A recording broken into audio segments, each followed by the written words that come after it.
পাবনায় শিশু জিহাদ হত্যার বিচারের দাবিতে মানববন্ধন ও বিক্ষোভ করেছে এলাকাবাসী ও সর্বস্তরের জনগণ। বৃহস্পতিবার 11 জুলাই সকালে দাসুরিয়া মোড়ে এলাকাবাসী ও সর্বস্তরের জনগণের আয়োজনে ঘণ্টাব্যাপী এই মানববন্ধন ও বিক্ষোভ অনুষ্ঠিত হয়।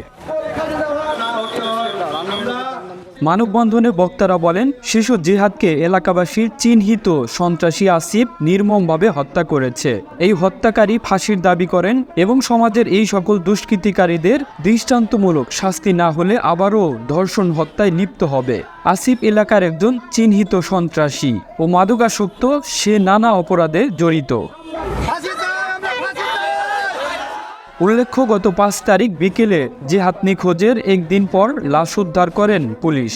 সেই দিন রাতেই হত্যাকাণ্ডের মূল হোতা আসিফকে গ্রেপ্তার করে পুলিশ।